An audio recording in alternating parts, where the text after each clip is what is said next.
Okay, there may be other charges, but for now, Abigail Ruth Davis, I am arresting you for the attempted murder of Samantha Lloyd Smith. You don't have to say anything. And at that moment, my wife fainted. If I had reacted quickly enough, I probably would have been able to catch her before she hit the ground. At the same time, I reasoned that this was a much lighter blow than the one she intended to give Sammy, so I made only a half-hearted attempt, which was clearly doomed to failure. Perhaps I should introduce you to the main characters in this little drama before I continue, and I'll start with myself. My name is Robert Davis Robbie to his friends, and I'm an unlikely accountant. By this, I mean that I grew up in a fairly difficult area, and most of my peers, at least those who did not end up in prison, either became workers or joined the ranks of the long-term unemployed. I'm lucky. I went to work in a carpet factory, and, having quickly demonstrated my ability to ruin any machine I worked on, was transferred to the warehouse. After a while, my ability to organize, along with a slight gift for numbers, caught the attention of the owner, Griffin Lloyd, and he transferred me to the control room. For no particular reason, I took an accounting course at a local further education college, discovered that I really enjoyed it, and after achieving exceptionally well, Old Man Lloyd transferred me to head office and supported my training to become a chartered accountant. It was there that I first met his beautiful daughter, Samantha, and, strange to say now, it was hate at first sight. She was completely different from her father. While he was a good man who worked hard to achieve his position, she was an absolutely spoiled brat and only child, spoiled by her father and doggedly pushed up the social ladder by her ambitious mother. I'm sure you know people like this, you've probably met a couple, but I was unlucky enough to be her mentor on the path from inherited wealth to partially earned wealth. What probably made the situation worse was that she was incredibly beautiful. Beautiful long, blonde hair, the sweetest face imaginable, a figure that was plump and feminine even at 19, and a pair of legs that tramped through the wet dreams of most men at work. And she knew it. She was, to put it simply, a teasing bitch. A few years later, she married Gerald Smith, the man who seemed like the perfect match for her.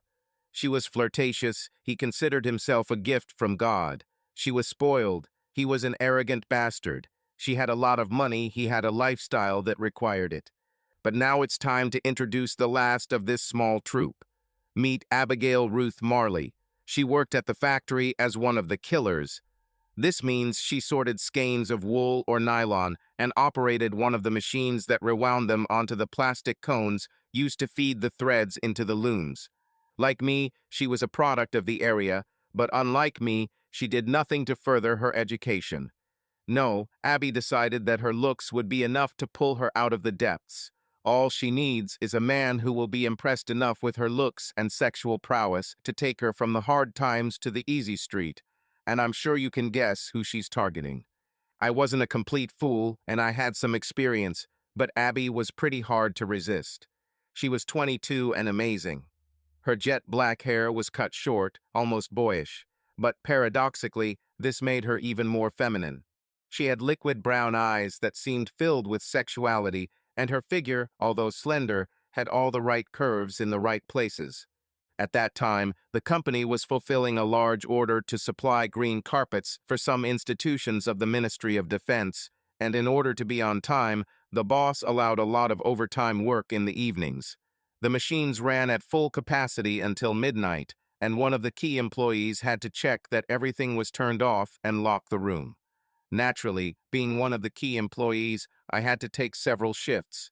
In fact, I had to take more than my share because Samantha could not give up her social obligations, and the boss was already suffering the effects of an illness that would lead to his death within a year. It was early December, so there was no shortage of volunteers to work overtime with the prospect of a big pay package for Christmas, and it was the first night the snow began to fall. Snow is something that is rare in our area, so no one is ever prepared for it. With the risk that people might not make it home, I allowed them to finish an hour early and went through the usual procedure before heading out into the cold wind and closing the plant. I was quite happy to be driving my Land Rover, even though there was already an inch or two of snow on the roads, and it was as I was pulling out of the parking lot that I saw Abby standing alone at the bus stop. I pulled up next to her and asked if she was okay, and she said her ride had let her down because her sister wasn't a good driver in those conditions. I had seen her sister's car, a Mondio, and knew that its rear-wheel drive would turn her into a ballerina on this surface, spinning all over the road, so I offered her a lift. She was of course grateful, especially since she was freezing, and I let her use my cell phone to let my sister know she was okay. On the way, we chatted happily. She was excited because the foreman had agreed to transfer her to another job. After the holidays, she was supposed to become a picker, one of the ladies who scans every piece of carpet, pulling out bad stitches and finding missing ones before sewing them on by hand. I think I was flirting a little. I didn't have a girlfriend at the time, and like I said, she was very attractive, so it was completely natural. And I guess I told her that someone with her looks should aim higher than such a mundane job. We laughed, and I enjoyed her company during the half-hour ride. When we arrived at her house, she asked if I would like to come over for coffee, but I politely declined. Instead, she thanked me with a kiss. Now, there are kisses, and there are also kisses, and I swear, if my feet weren't on the ground, that kiss would have blown my shoes and socks off, and she clearly knew the effect it had. I could tell by her huge smile as she climbed out of the car and said goodbye. I don't think I slept very well that night. Over the years, I had many opportunities to have fun with some of the women working in the factory, both single and married, but I purposely avoided them. I was well aware of the complications this could cause, especially if one works in production and the other in management. So I tried to forget about it and kept my distance from her until the last day before the holidays. At lunchtime that day, the machine stopped. A full Christmas dinner was served in the canteen, and of course, most of the staff brought refreshments with them. The mood was great because everyone received their salaries increased due to overtime, with a bonus for completing the contract ahead of schedule, and with the traditional holiday pay and bonus. There was a bit of concern because Griffin Lloyd had been hospitalized the day before, and I think everyone was worried.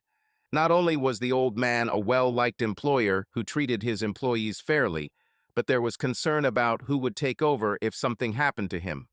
The other directors were his wife, who had been to the factory no more than a dozen times, Samantha, who, it must be admitted, was much less arrogant than before.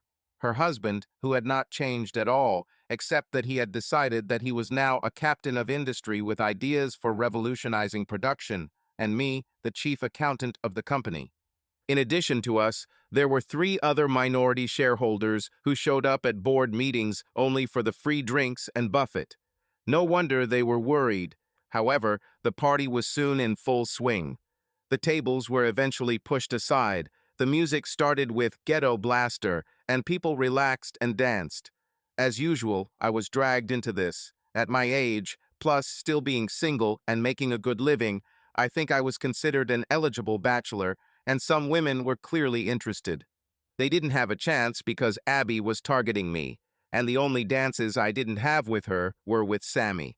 I had never even seen Sammy at one of these informal parties, so I was a little surprised to find myself dancing next to her, and even more surprised when, once under a sprig of mistletoe, she gave me a generally chaste but very pleasant kiss.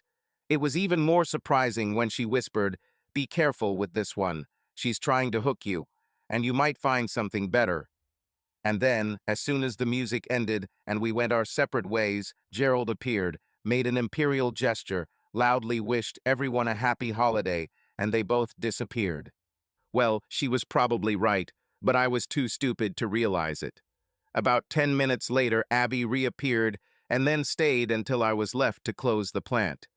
Then, just as I was about to leave, she suddenly said, "Damn, I left my other shoes in storage." She explained that she had left her flat shoes there and changed into the ones she had danced in, so I walked back inside with her. I guess I suspected what was going to happen, but to be honest, I didn't mind. She led me through rows of carpet rolls until we came to a place where small rugs were stacked. Her shoes, as she said, were lying on the floor in a bag. Being the gentleman that I am, I bent down to pick them up, and by the time I straightened up, she was standing very close to me with her hand raised. No wonder she was holding a sprig of mistletoe. The kiss that followed was, if possible, even more amazing than our first. If I wanted to be brief and a little humorous about what happened next, I would say that if it didn't blow my socks off, I definitely got my share. But it remains a pleasant memory, so I will allow myself a little nostalgia. Her arms wrapped around my neck, she stood on her tiptoes to reach my face, and our lips met. To be honest, there wasn't much foreplay. I know she purred, that feels good, when we pulled away from our first kiss, but that was pretty much the extent of our conversation. By mutual silent agreement, we settled down on a small pile of carpets, kissing passionately. Our sex was great. It seemed to go on and on until finally I was exhausted and exhausted. Almost immediately, she pushed me aside and took some tissues from her bag.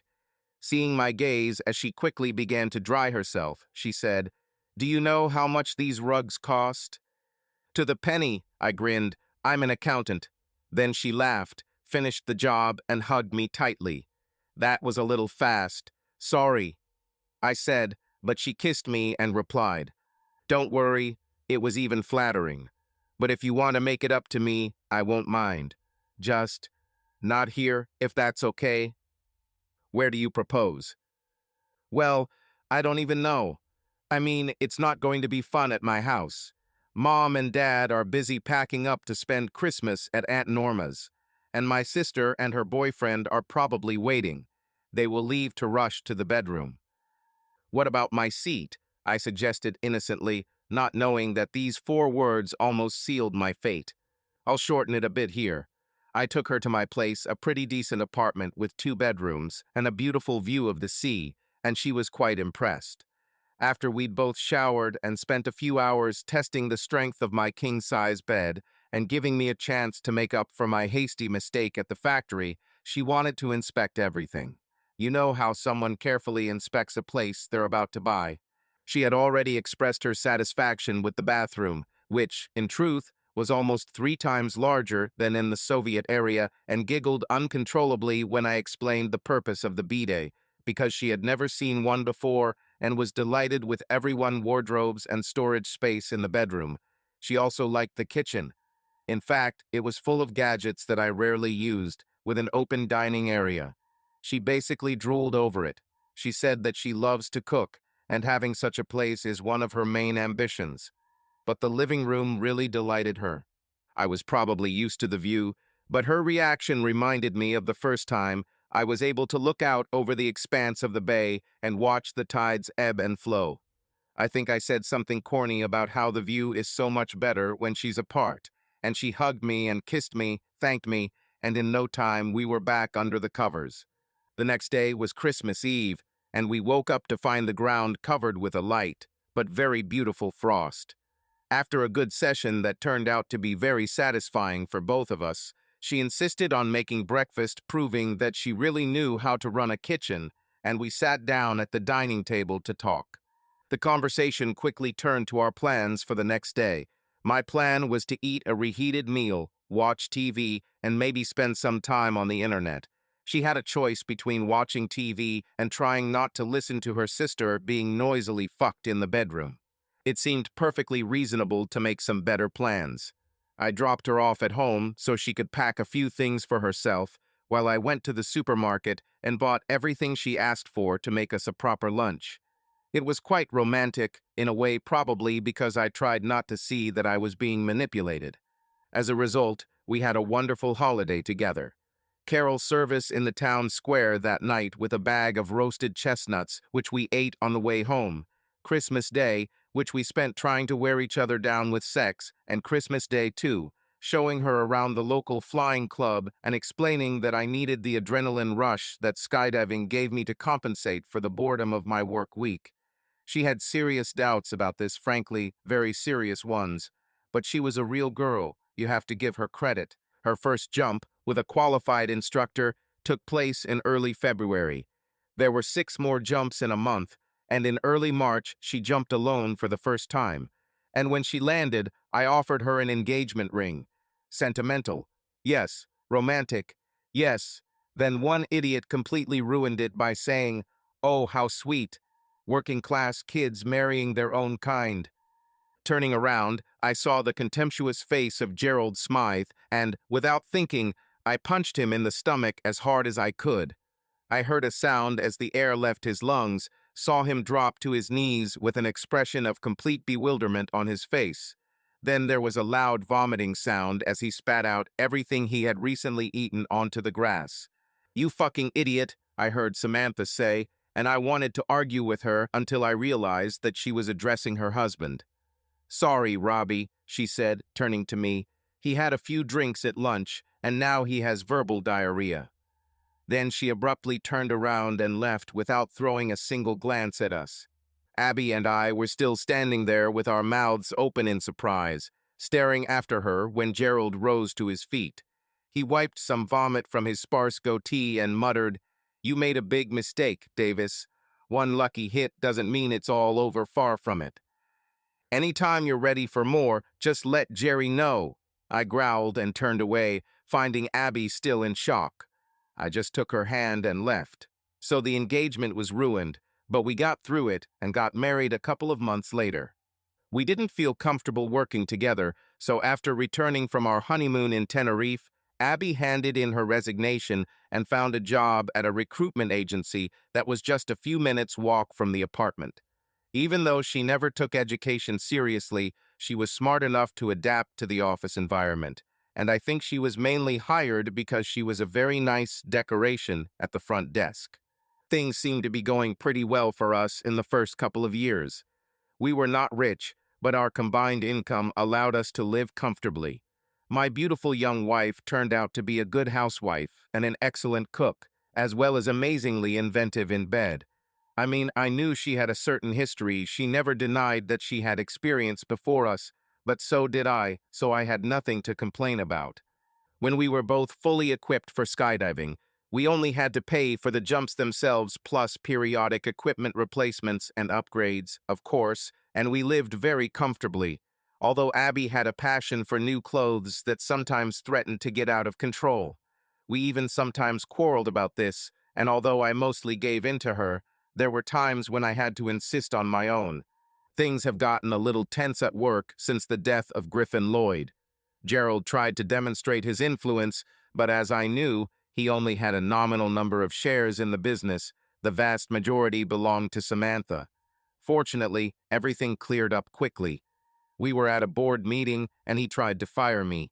It was Samantha who put him in his place. "Before anyone even thinks about supporting this," she said, "I will say that Robbie taught me everything I know about this business, and, honestly, I think he's the only one who really knows how everything works. So vote if you want, but as chairman and majority shareholder, I can promise that I will veto." There was deathly silence as they stared at each other for a few seconds, and then Gerald retreated. We all knew that Sammy was his breadwinner. He had managed to squander the inheritance his parents left him, and she kept him on a tight leash. I knew he wanted to get rid of me because I was vigilant enough to not let him stick his fingers into the company's financial resources. They stayed after the others had left, apparently to talk, but I remembered that I had left my notes and was about to go back for them when I heard Gerald's voice. "You've always had a thing for that damn Davis, haven't you? And I know exactly what part of your body has a thing for him. What else did he teach you? You're like a bitch in heat when he's around." I stopped listening at that point because I didn't want to hear anymore. I quietly walked away and returned to the office, not quite understanding what I had heard. Like I said, Samantha and I didn't get along very well when we first started working together. I thought she was reckless, and she probably thought I was boring. In fact, because of my past, I believed that she considered me too simple for her taste, and all her teasing and flirting was just a way to torment me. Was I wrong? Well, it was too late for regrets. Not that I had any, of course, because everything was still very good in my marriage, even if hers didn't seem happy. I loved her, and she was still absolutely gorgeous. That was all, but it certainly gave me something to think about. That evening, I told Abby about the board meeting, but I was glad I didn't get to tell her what Gerald said because Abby suddenly interrupted me. "Beware of that arrogant bitch. I always knew she had a thing for you. She'd love to get her claws into you, and if she ever succeeds, I'll not only claw her eyes out, I'll rip your household off your back. So, you're definitely not in favor of a threesome, huh? I asked.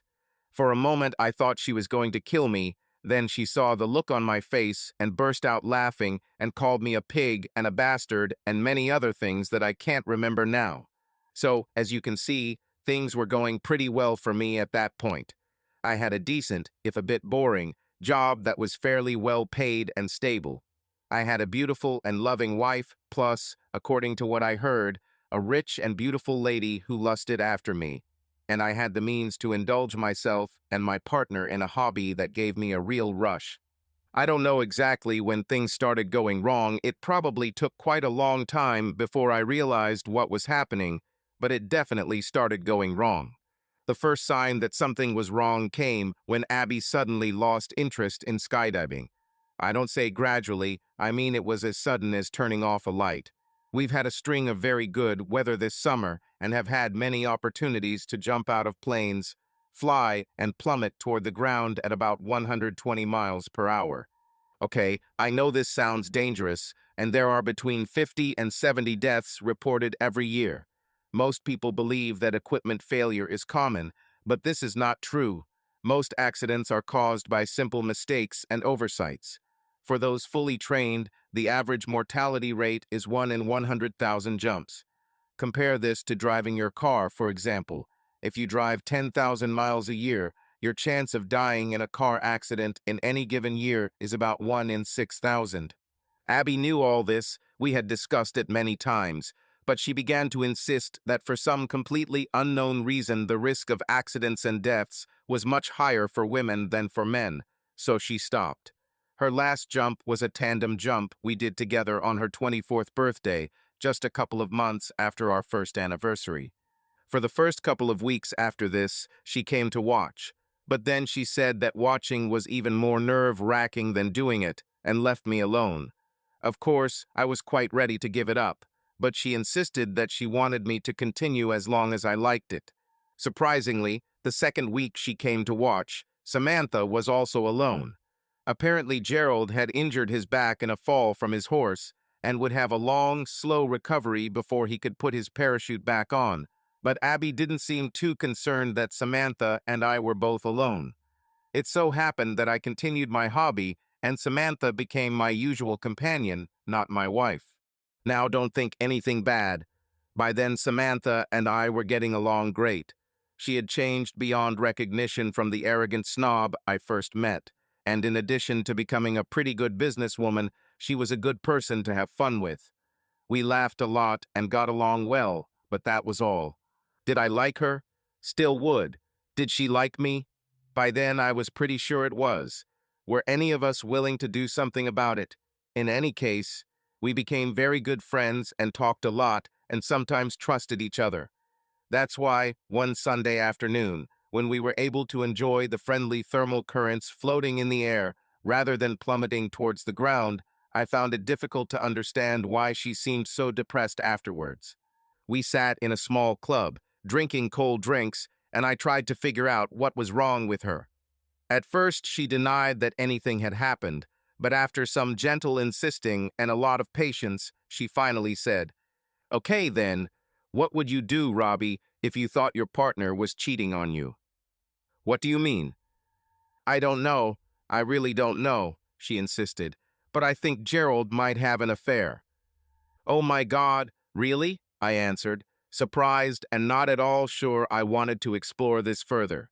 "Yeah, really," she replied with a tight smile, and then, "Listen, Robbie, I don't want to be a burden or anything, but I need to talk to someone I can trust." Uh, well, there aren't many people I can think of right now." "Oh, sure." "No, I'm serious. Everyone at work is a little intimidated by who and what I am. And in recent years, I've become increasingly disillusioned with our so-called social circle.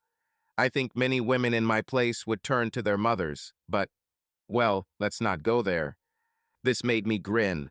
Her mother never worried about anything more than her position in society. My understanding is that she insisted on bringing Samantha and Gerald together because he came from the right family, a family who had old money to give respectability to their newly acquired wealth. In fact, I was nervous that the old hag would get a majority stake after her husband died, because she and I had had some nasty run-ins in the past. So I simply nodded in understanding. You're one of the few people who always treated me the way I deserved, Robbie. No, don't deny it. When I acted like a bitch in the office, you were always willing to treat me like one and put me in my place.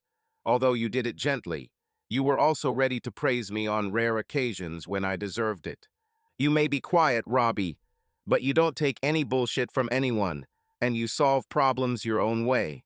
You don't run to other people, and I know for a fact that you're not interested in gossip and scandals. There are a lot of other things, Robbie, and the fact is, I've come to the conclusion that I can trust you. You're probably the only one, to be honest. Wow, I'm flattered, I said, perhaps sounding a little cocky, but when I realized her eyes were shining with unshed tears, I continued, Listen, I'm your friend, Sammy. I wouldn't have said that when I first met you. I was a pain back then. But you've changed a lot since then. Honestly, a lot. If there's anything I can do to help you, well, I finished uncertainly. I need you to promise that you won't tell anyone what I'm about to say, Robbie. Can you do that? I started to nod, but she added, even to Abby, and I had to think about it. I don't like keeping secrets, but since it didn't involve her directly, I figured there wouldn't be anything wrong with it. Finally, I agreed and gave her my word that it would remain a secret. Even when no one was around, she spoke quietly, beginning. You probably know that things aren't as they should be between me and Gerald. And since you're no fool, you probably realize that we haven't been happy together for a while. Well, maybe I'm a fool, but it just didn't occur to me. I hated the man. I thought he was a poser, a slacker, and a complete moron, but I don't usually look at other couples to see if they're happy or not. I never considered it my business, so I kept quiet and let her continue. The thing is, everything was fine in the beginning. I mean, it seemed like we were equals. My dad was never sure about Gerald, but my mom thought he was perfect. She said, at least you can be sure he's not just after your money. But she was wrong, Robbie. I soon found out that he was almost penniless when we got married. But, well, you know how it is. He made up a story about bad investments, about how he was deceived by dishonest partners. Oh, about everything. Of course, I still loved him and was probably a little naive. I swallowed it all. Line and sinker. It didn't take Dad long to figure him out. He gave him tasks that didn't require much effort, ones that he couldn't ruin, and he paid him much more than it was worth, but he made me promise that I wouldn't let him waste what Dad had earned so hard. Before the end of our first year together, I learned that he was entertaining. There was one of the secretaries at the law firm who he was entertaining when he said he was entertaining clients. Remember when you questioned his spending? He was horrified that you'd come to me about it. But you didn't. You didn't have to. He was scared enough to drop her like a hot brick, and that gave him another reason to hate you, Robbie. So, since I didn't tell you? I asked. I found out by examining your notes. Oh, I know no one usually checks them. Who would examine everything an accountant writes? But you were always very thorough. I remember you telling me how important it was in business, so I looked into them. Don't look guilty, Robbie. I already knew about it. Your notes just confirmed it. There were others after that anyway. Of them, of course. And at least he stopped trying to use the company account to finance his dirty deeds. He denied everything when I challenged him, of course. He simply claimed that his position as head of sales required a lot of after-work fun. It was never more than a nominal position, I said quietly. I figured it out over time. It was just something my dad gave him to make him seem useful. Now I know it was Freddie Watson who brought in most of the new business. She paused, and I intervened. So, if you knew he was cheating, why did you put up with it? And why did you suddenly decide? I put up with it, she almost whispered, partly because I couldn't deal with the conflict it would cause with my mother, but also because I didn't want to share his bed anymore. We had a big fight, because he has some very weird. Well, I won't go into it. Suffice to say it was a huge fight, and it ended with us basically sleeping in separate rooms. As for your second question, all of his previous affairs were short-term ones that clearly didn't mean much to him, mostly with friends' wives. I think he got some kind of pleasure out of it. I think it fed his superiority complex or something like that. Or maybe he was just trying to hide his inferiority by recording a lot of victories. Either way, it was pretty obvious that they didn't mean much to him. But what he's doing now seems much more serious. How can you say that? I asked. It all started when he started spending a lot of time on the computer. An unacceptably long time, in fact, and when I looked at it, I discovered that it was full of things that were protected by passwords. That made me a little alarmed. I mean, I tried to convince myself that, most likely, he watches adult films or stories and doesn't want me to know about it, but it didn't give me peace until, well, it might seem a little, you know. But I asked an old school friend who is a bit of a genius at these things to help me hack it. Of course, I didn't tell her the truth about what it was. I just said that it belongs to someone who I suspect of passing on confidential information about our contract proposals to a competitor. Anyway, she added some kind of smart device, and a week later she came back, took it off, and gave me a list of all the passwords. She made it so easy. Anyway, once I had the passwords, it didn't take long to discover that there were hundreds of emails flying between Gerald and some bitch calling herself Mrs. Hottanwit. I downloaded copies and read them all. There are hundreds of them, and they have been going on for more than 6 months. I mean, most of them. Especially the early ones were exactly what you'd expect. You know, there were slobbery declarations of love, but then a lot of rude ones about what they wanted to do together and how much they wanted a like this. These things made me shudder. I mean, I'm not a Puritan, Robbie, but I'm sorry. I really am, Sammy, I said as she pulled out a small handkerchief and wiped away her tears as discreetly as she could. The thing is, Robbie, I could take it all. In a way, I was glad he had someone else to satisfy all his disgusting. Well, you know, at least I didn't need to do this. But the fact is that the last of them began to scare me. They started talking about how soon they'd both be free to be together. They keep mentioning some kind of plan to get me and her husband out of the way, although they don't specify what the plan is. There's even a couple where she reminds him that everything must be written down so he can't try to get rid of her once she helps him acquire his fortune. I'm scared, Robbie. I'm really scared. Why didn't you go to the police? I asked. Because it would probably end up with me looking like a fool. If they had to, I'm sure they would say it was just a game. Some weird twist. They could say that it was nothing more than an online chat. That they were just talking about fantasies and nothing happened. And anyway, there's no direct threat to me, is there? When do you really think about it? And you don't know who this woman is? No, I have no idea. At first, I thought it might be one of the girls on our fundraising committee for the local hospice. I know Gerald likes her, but I ruled her out when I saw one of her reports. Whoever Mrs. Hottanwood is, she almost always confuses E and I when writing words like relief and never capitalizes, I think. It was at this point that some of the other members joined us, fresh from their adrenaline rush and ready to talk for hours about the joys of flying through the sky, so we had to adjourn the discussion.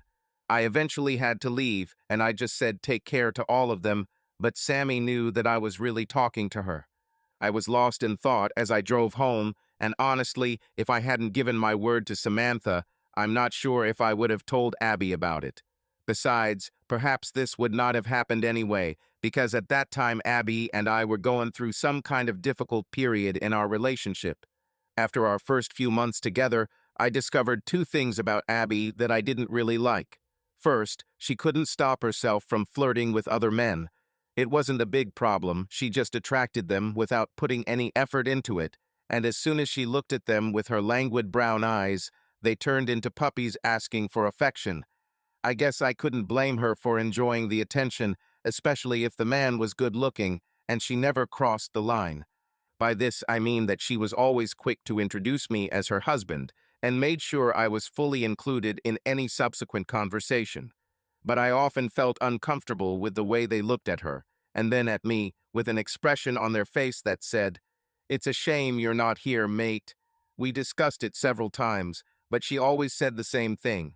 "It doesn't mean anything. He was just flirting with me. I didn't invite him. Do you want me to be rude to him? You don't like it when other men find me attractive. I don't show my breasts, and my skirt is a decent length." And if I still wasn't happy, she'd add, "Damn it, Robbie, do you want me to wear a damn burqa when we go out?" So I endured it as best I could. I was still unhappy. I made it clear that I didn't like it, and she became more reserved. Everything settled down for a week or two, but one day it came out again when my car was being serviced and she came to pick me up at work. If I had been in my office, I would not have seen her arrive and park at the employee entrance. But I was in Freddie Watson's office, discussing a large contract he was trying to secure in Belgium and trying to find a way to reduce transport costs. Luckily, his back was to the window, so I was the only one who saw her get out of her little Mazda MX-5 and be greeted by three guys she used to work with. Okay, it's one thing to greet old colleagues with a smile, or even, at most, a light kiss on the cheek, but they've gone much further than that. They each took turns receiving a huge, lingering kiss on the lips from her. While they held her tightly, one of them even rubbed himself against her. I finished my business with Freddie as quickly as possible and hurried to the main entrance, just as she pulled up and parked in my reserved spot. I don't make hasty decisions, which is probably the reason why I'm one of the few people from that area who made it to adulthood without getting into trouble. So I accepted her kiss on the cheek as I got into the car and silently thought about this on the way home. I asked her casually if she had just arrived, and when she said yes, I knew what I had to do. She was stunned and completely speechless when I told her what I had seen. Of course, she tried to say that they were just old friends and so on, but I lost my temper the first time she saw me like this. "I don't care who they are or who they are," I shouted. "I don't even care that they probably had you long before I started. If I ever see you act like that with any man again, you will walk out that door and go back to your parents before you can get your tongue out of his mouth, okay?" There were a lot of tears before bed that night, but I let her know that I meant every word I said. And then there was the second thing. This concerned what we did in bed. In the first months, we almost exhausted ourselves, trying everything we learned from previous partners. The sex was just great. Okay, there were times when we weren't in the mood, but they were pretty rare. Gradually, however, she began to want more. This was resolved for a while when we bought her a sex toy through an online store. She loved this thing so much so that I told her we would have to buy batteries in bulk to save money. Then, a few weeks later, she ordered another one much larger, and although it became part of our regular games, I was pretty sure she used it when I wasn't around. Then she started reading sex stories on the internet and telling me about them. At first, they were just stories of couples enjoying themselves together. They were normal, and we learned some tips from them, and also got turned on by some more realistic ones. But after a while, she began reading stories about adultery. I didn't like them very much, and as soon as she realized that, she switched to stories about partner swapping, open marriages, wife swapping, and the like. I wasn't entirely comfortable with it, but at least there wasn't an element of deception involved, and she found a site where some of them were well written enough to be believable. Of course, I asked her if such stories turned her on, and after several denials, she finally admitted that she used some of them as fantasies when we were together. Although this may seem strange to some, it didn't bother me too much because, frankly, I've done the same thing before. The problem was that she began to perceive my acceptance the wrong way. The questions began to sound more and more insistent. Would I really be turned on by watching her with someone else, or would I want to engage in an exchange with another couple? She pretended that she was just following me and not trying to lead me to this. But when she pushed it too hard one night, and I told her that if it was making her think like that, then maybe it was best to stop reading those stories, she seemed to finally understand that I was just not that kind of person, and then she started buying toys. This was, she explained, because she wanted to make sure that we never got tired of each other. She wanted to be demure at work, perfect in the kitchen, and so slutty in the bedroom that I would never want to have an affair. Well, I couldn't argue with that, except to insist that I was quite happy with the way things were, and for several weeks I couldn't be sure what would arrive in the mail every day. Of course, there were the skimpiest and sexiest pieces of lingerie she could find. All sorts of weird and wonderful sex toys followed. Trying to please and not seem too conservative, I did my best to comply with her request, but my heart was never in it. I either did it too softly or too hard because I really didn't like it, but I have to admit that she seemed to like it. Apparently, she had read some stories about hardcore sex, which turned her on a lot. She told me about it one Friday night, but I pretended I needed to sleep. On Saturday, however, when I returned home from the skydiving club, I heard her calling me from the bedroom. This seemed like good news because I was having a great day, and the thought of fun in the bedroom was definitely appealing to me until I got to the bedroom. She wore a leather corset with black fishnet stockings that disappeared into high-heeled boots. There was nothing wrong with that, of course. In fact, she looked incredibly sexy. But she had a whip in one hand, and in the other she was holding a pair of handcuffs with some kind of fur covering. "Come on, mister," she growled. "I'm going to chain you to the bed and give you an unforgettable pleasure." "No," I said. There seemed to be nothing more to say. I said this gently because she had obviously put a lot of effort into arranging everything, but God knows where she got the idea that I would go for it. "I'm not asking you. I'm ordering you. Now take off your clothes," she growled, throwing the handcuffs onto the bed and tapping her hand on the whip, trying to look dominant and threatening. I just looked at her for a few moments and then said I needed something to eat, and if she didn't have anything ready, I would order something. For a moment, she just looked at me as if she couldn't believe I was rejecting her. Then her eyes widened in anger, her breathing became fast and ragged, and she began screaming at me hysterically. Suddenly, it turned out that I was a control freak who wanted to ruin all her fun. I was too bored to try anything new or different. I was insensitive and boring. I just wasn't ready to share my lustful fantasies with anyone, and then I quietly turned away, told her to dress like a human, and went downstairs to order pizza. I didn't see her until the end of the evening, and nothing was decided in the months that followed.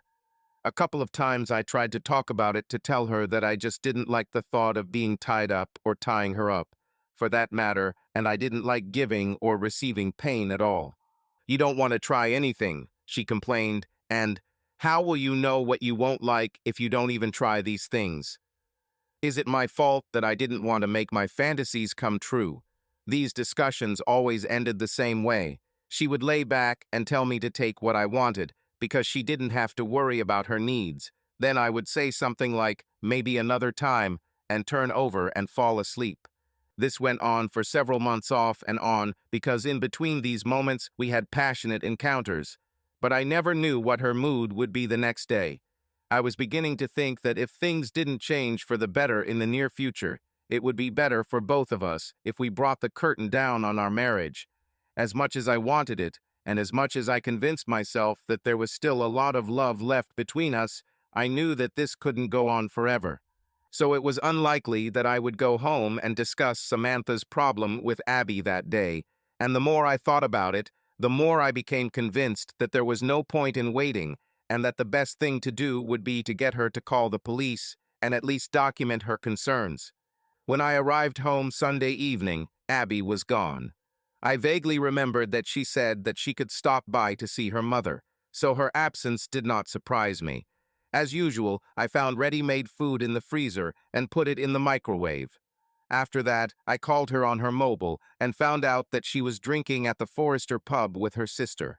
It was quiet, although I could hear her sister's loud voice in the background. She said she would be home in a couple of hours, and after I warned her not to drive, she promised she would call me to come and pick her up.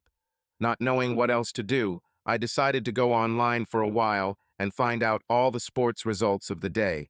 I used Abby's laptop because mine was still in the car. I downloaded it, found the information I needed, and when I was done, started looking through the various folders. There was one labeled Miscellaneous, and when I opened it, there were hundreds of icons and almost as many subfolders. Because I'd opened it before, I knew it contained all sorts of stuff, from old photographs to stories she'd tried to write herself, but usually left halfway through the page. It was also a place where she downloaded some of the stories she liked from a sex site, one of her favorite sites, and knowing this, I started using it to see what she was reading, to anticipate what she might start further.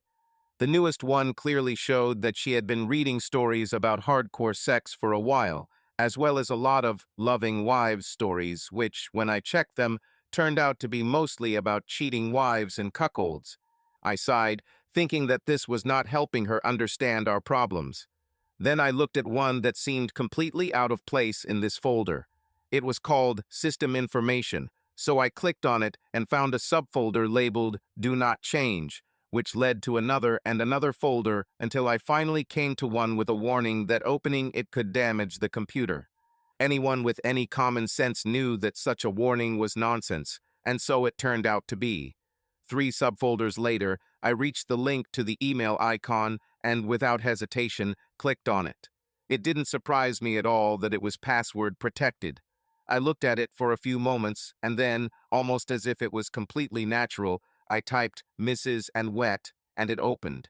Sammy said there were no capitalizations, and there were misspellings in words with IE, both mistakes Abby was prone to, and that was exactly what I found.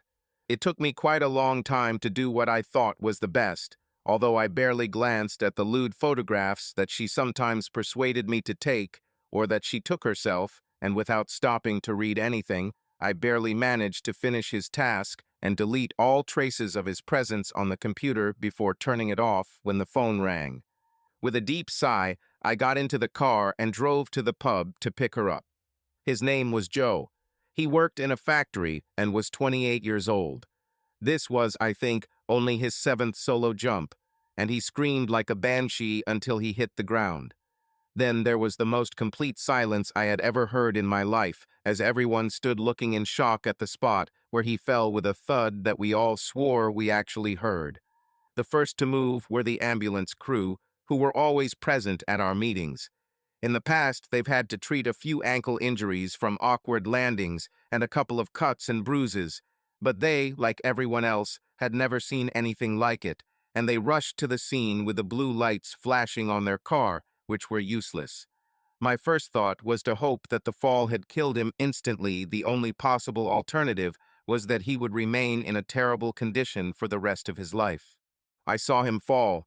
I don't usually pay attention to this, but he was one of Abby's friends, one of those she managed to persuade to come. I think she even egged them on to provide more lively company during the dull afternoon hours, so I could clearly see what had happened. One of the things skydivers fear most, perhaps more than anything else, is a malfunction known as a horseshoe. Without getting too technical, this occurs when the parachute actually deploys, but is still attached to the skydiver by lines and at least one other point. This prevents the canopy from opening completely, and the canopy and lines end up in a horseshoe shape. This most commonly occurs when the parachute pack's locking pin comes out of the locking loop, allowing the release bag to separate from the container. Usually in this situation, you can simply release the main parachute and use the reserve, as you would for any other high-speed malfunction. What usually happens in this case is that the pilot chute becomes dislodged during the entanglement, and as it falls towards the ground, the odd on the reserve parachute fires, both become entangled, and then an encounter with the ground follows, which is almost always fatal. This is not a very common occurrence, and the correct procedure for fixing this problem can be practiced on the ground. But on the ground, it is not at all the same as plummeting towards it. Who can say whether the practice will be remembered in a moment of blind panic? An hour earlier, Joe had been chatting with Samantha and I in the equipment room, showing respect bordering on reverence for her and barely hiding his contempt for me. I fully understood why he felt this way, but as I watched the ambulance rush towards his motionless body, I wasn't going to bother. Either way, I already had my hands full trying to console Sammy. Her head almost tried to pierce my sternum and bury itself in my chest as she sobbed and trembled, helpless and only slightly restrained from hysterics. I couldn't blame her. Watching someone fall like that is bad enough for anyone, but it must be much worse for someone who lent them their parachute. It could have been me, Robbie. I heard her weak voice between sobs. It could have been. SHH it quote SOK, I replied as comfortingly as possible, wrapping my left arm around her shoulders and gently stroking her beautiful blonde hair with my right hand, and I felt every tremble of her beautiful body as she pressed herself so helpless against me, trying to find solace in our embrace. We probably stayed like that for a few minutes before I was finally able to pull away and sit her down on one of the benches at the entrance to the club. She was sobbing. It's all my fault. I shouldn't have. But then a new, even stronger stream of tears drowned out the rest of her thoughts. I was about to sit down and rid her of any such thoughts when, out of the corner of my eye, I saw Mark Haley approaching. In fact, it was Detective Sergeant Mark Haley, to give his full rank, and he was a very welcome guest.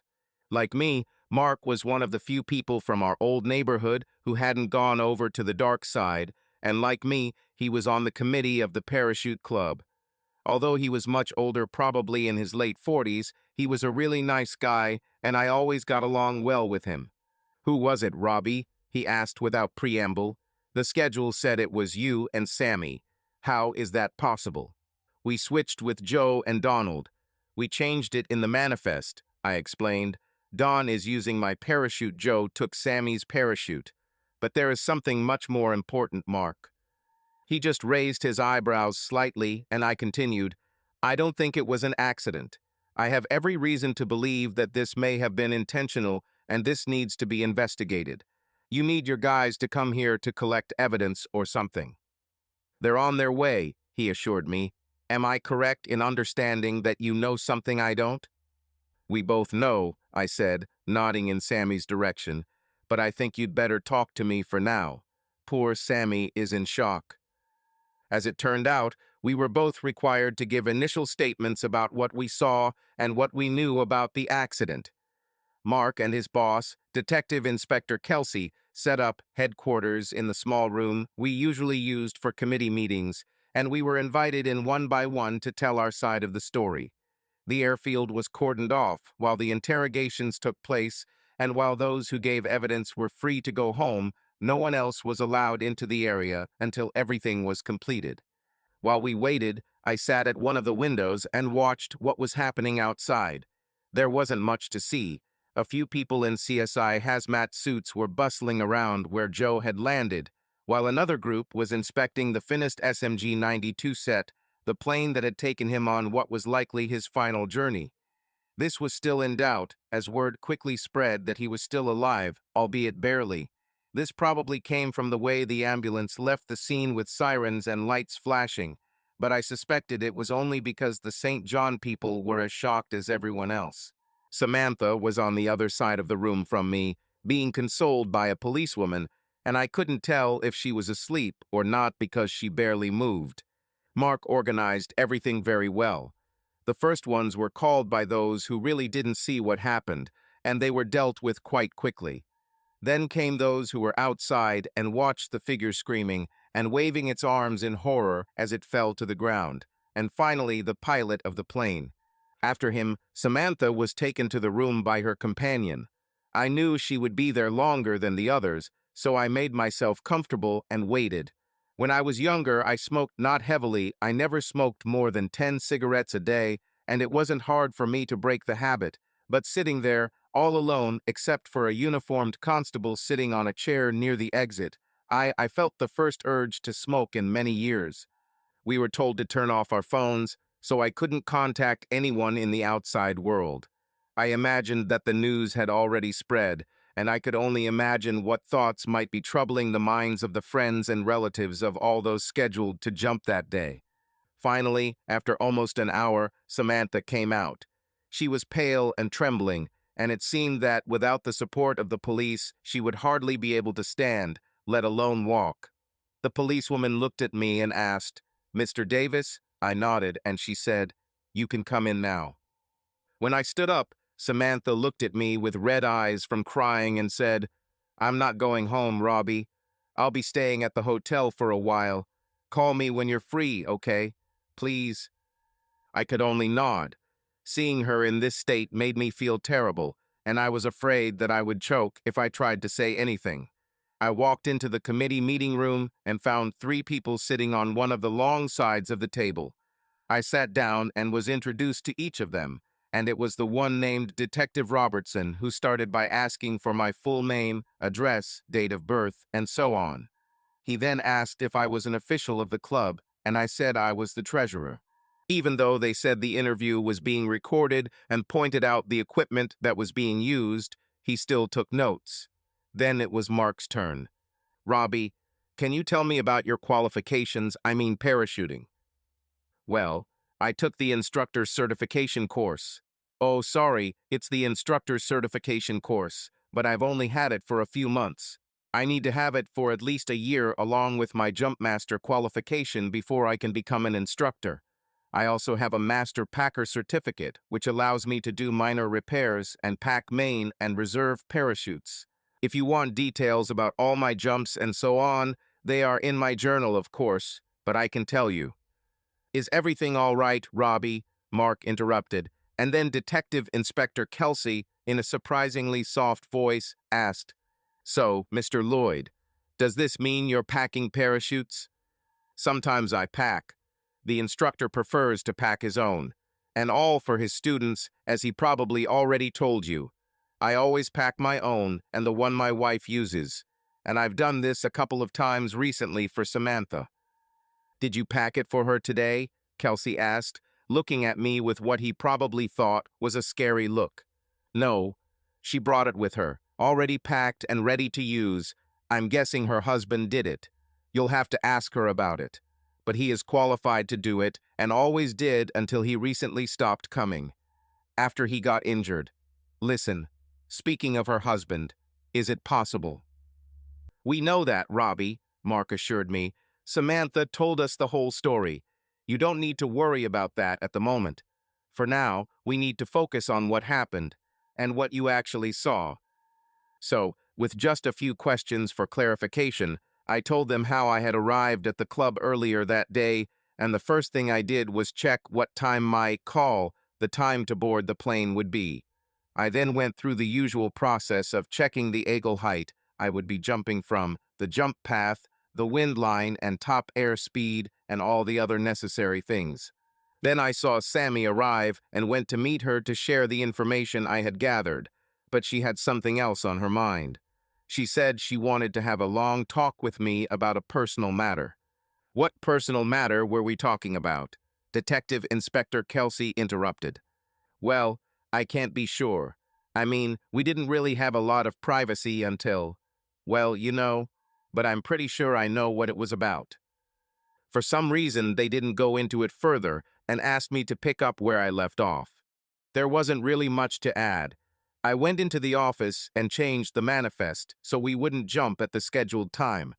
There were a few openings later, so I asked to be rescheduled. Sammy and I had just bought ourselves a couple of sodas and sat down at a quiet table when we were interrupted by Joe and his friend Donald. They said they heard we weren't going as planned and asked if they could borrow our parachutes. Well, I asked them if there were any guest parachutes left. There are usually quite a few of them, and they are always in good condition, but there was some kind of party, some kind of corporate team-building event or something like that, and they wouldn't have time to repack them in time. So Sammy offered her parachute for Joe, and I let Donald use mine. I knew we would have plenty of time to repack them before our call. Can you explain why Joe wasn't attached to the, what's it called, static line? Kelsey asked. He was a Category 3, I explained. He was allowed to pull the cord himself. But I know he shouldn't have waited that long. You'd have to be a Category 4 to wait 10 seconds before doing that. Honestly, and without wanting to sound bad or anything, I think he was a bit of a sky god from what I heard.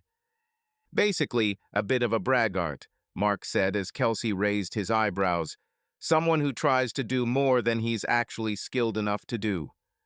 There were a few more questions about what I actually saw, which was probably no more than anyone else's, but then the questions suddenly changed direction. How well do you know Joseph Carpenter, Mr. Davis? Kelsey asked me, and I noticed that he asked it in the present tense, so I answered. Well, he works at a carpet factory, so I know him on a conversational level. I can't say I know him very well. He's only been there for a couple of years or so, and I spend most of my time in the office these days. So you're his boss? I guess yes, in some way, but not directly. Each department has its own bosses, and there is a senior foreman in the workshop. I'm just part of the management team. There was silence as the detective caught up on his notes. Then I saw a look pass between Mark and Kelsey, as if they were talking without words, until the senior officer finally took a deep breath and, looking me straight in the eyes, asked, "Did you know, Mr. Davis, that Joseph Carpenter was having an affair with your wife?" For a moment, I just stared at him, and I'm sure he saw the shock on my face until I, in traditional English fashion, finally managed to say, "Excuse me, what did you say?" He was the first to break eye contact and looked a little embarrassed as he looked at his notes and said, "According to some people, they dated before your wedding and after it. Apparently that ended earlier this year. Were you aware of this?" I didn't know what to say, and I'm sure my reaction showed the storm of emotions raging inside me. Confusion, pain, disbelief all showed on the faces of the other men in the room before I closed my eyes and let my chin drop to my chest. As I slowly opened them again, I saw a bottle of water being pushed towards me and heard Mark's voice saying, "Sorry, Robbie, if you didn't know, that's a terrible way to find out." But who? How? I can't believe it. I knew they were friends. But don't worry, Robbie, Mark reassured. I'm surprised you didn't know, to be honest. I'm not saying it was common knowledge, but apparently he bragged about it to his colleagues. He said his job would always be safe because, well, no, don't stop there. Tell me why? Well, according to him, you knew about it, but, well, you didn't care because he could meet her needs in a way that you couldn't. This is absurd. I practically exploded and stood up so quickly that my chair fell with a crash. It can't be that. "Please sit down, Mr. Davis," Kelsey said firmly, and the young detective walked over to the table and pulled up a chair for me. I didn't just sit down, I more or less fell on top of him. They started asking me how well I knew Abby before we got married, and honestly, I couldn't say much. I knew she had some reputation, but I wasn't really interested in it. What happened in the past did not interest me, and we never talked about it. When we were together, it didn't matter. Strange as one might think, I did not doubt the veracity of what they told me, although I tried to assume that such boasts meant nothing. But I saw the slightly pitiful looks on their faces, and in the end, I fell silent. "You understand, I hope," said the inspector, "that we have good reasons for asking you these questions, Mr. Davis. The fact is that someone who was your wife's lover until recently has just fallen to the ground from a height of approximately 1,200 meters. Thanks, perhaps, to a malfunction of the parachute that belonged to your very good friend." This time, I'm sure the color actually drained from my face when I realized what he was hinting at. "I didn't pack it," I reminded them, "and before you ask, I haven't touched it since Sammy got here either. He was with her all the time." "Did she take it with her when she went to the ladies' room, Mr. Davis?" But, but I didn't do it," I insisted. I mean, I wouldn't do that. Oh, for God's sake. This is stupid. There were other people there. They would have seen. She was only gone for a minute or two." "It's okay, Robbie," Mark said as my voice began to rise. "We're not trying to accuse you of anything. Please understand that we must ask these questions. Perhaps you would like to explain why you thought it was not an accident." So I told them, as best I could, everything Samantha had told me about the emails she had seen. I told them that I strongly recommended that she contact the police about this matter, but I did not know if she followed my advice. I explained how the company's finances were organized, the fact that Gerald only had a salary to manage, and that if he and Samantha split up, he would likely be out of work, and without particularly meaningful experience on his resume, he would have a hard time finding a decent job. What would his position be if Mrs. Lloyd Smith were involved in this incident today? Asked the inspector. "I can't be sure," I answered cautiously. Why not? Well, I mean, I don't know if Sammy made a will or anything. Let's assume not. In that case, I replied after a few seconds of reflection, he would probably be a very rich man. Besides the factory, there are 3 retail carpet stores under a different name that are doing very well, plus a lot of solid investments that her father made. I imagine all of this would have passed on to him. They asked me how much it would all cost, and after I gave them a fairly conservative estimate, their eyebrows almost disappeared into their hair. Naturally, I was glad that the focus of the questions was moving in the right direction, and there were many questions about Gerald. I was completely open about how much I despised this man, and even told the story of how I hit him. I didn't want to hide anything if they might find out anyway. I don't know how long the interrogation lasted. It seemed like half a lifetime, but eventually they decided it was enough for now. The light outside was starting to dim, and they asked me to come to the police station the next morning along with several other witnesses related to the case. As I rose unsteadily to my feet, Inspector Kelsey said, "One more thing, Mr. Davis." If I was expecting some insightful Columbo-style questions, I was disappointed. He asked the standard question that everyone who gets into skydiving is asked, and I gave him the same standard answer that most of us give. How can a rational person do what you do? Why are you getting off the plane when it's still in the air? Because the door is open, I said. The investigation took some time. As Mark told me, Detective Inspector Kelsey was an attentive and very thorough police officer who was never in a hurry. To begin with, a lot of suspicion fell on me and Samantha. This was because her parachute's data card looked like it had been repacked last week before she went home, and the signature on that process was mine. This was initially confirmed by Sammy's husband, who said I usually do it for her and that he hasn't had to touch it in weeks. His story was that Sammy and I were having an affair and that she started blackmailing me into divorcing Abby. According to him, she told him she wanted me more than anything in the world, and being the spoiled rich bitch that she is, she was determined to do whatever it took to get what she wanted. She, he said, told him all about it and even offered him a large financial reward for agreeing to the divorce. Naturally, being such a loving husband, his first thought was his wife. He tried to warn her that it was dangerous to get involved with people like me, people who grew up in the most difficult conditions. We are capable of anything, he told her, but she refused to listen because her whole life she could get what she wanted and manipulate people. It was a pathetic attempt to say the least, and as soon as the forensic experts confirmed that the handwriting on the data card was not mine, it was smashed to smithereens. With the focus on Gerald, he became increasingly desperate to get out of what he had done. When he was accused of attempting to murder his wife to secure his future wealth, he vehemently denied it.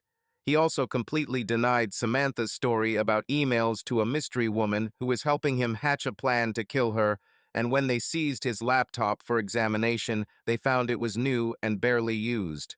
Of course, he said it just needed an update, so he cleaned up the old one and donated it to a charity that helps older people learn to use computers. This indeed turned out to be true, but by the time the laptop was found by its new owner, it already had a new hard drive, and it was completely useless as evidence. Again, given that the case against him was largely circumstantial, he again tried to blame Samantha. He admitted he had a few short-term affairs, but he said it was because she wasn't interested in sex with him after the first few weeks of their marriage, mostly because she was probably getting everything she needed from me. The idea of a mysterious woman offering all sorts of unlimited sexual pleasures, the kind Samantha said were in the emails, was absurd. He had never thought about doing any of these things, and in fact, he found it quite disgusting. The investigation seemed to stall, even though it was now clear that the parachute had been rigged to fail and that someone had deliberately tried to take Samantha's life. But I admired the way the police patiently went about their business, carefully checking everything again and again, calling each of us in for questioning when something new appeared, but there was little sign of real progress. By then, of course, I was living alone. I arrived home that night after the accident to find Abby drinking heavily. As soon as I walked in, she threw her arms around my neck, telling me how glad she was that I was okay. Apparently, the news on the local radio station was about a fatal accident at the parachute club, but they didn't say who died. It's probably worth mentioning that the fall killed Joe instantly. Unfortunately, when the St. John men got to the scene, they thought they saw some movement. Whether it was simply the body moving into its final position or gases escaping is impossible to say, but two of them saw it and one of them attempted CPR. The rule now states that once CPR is started, it must be continued until the doctor confirms the patient is dead, and the official verdict will then be that he was dead on arrival at the hospital. So while the radio news may have gotten a little ahead of the curve, they were right.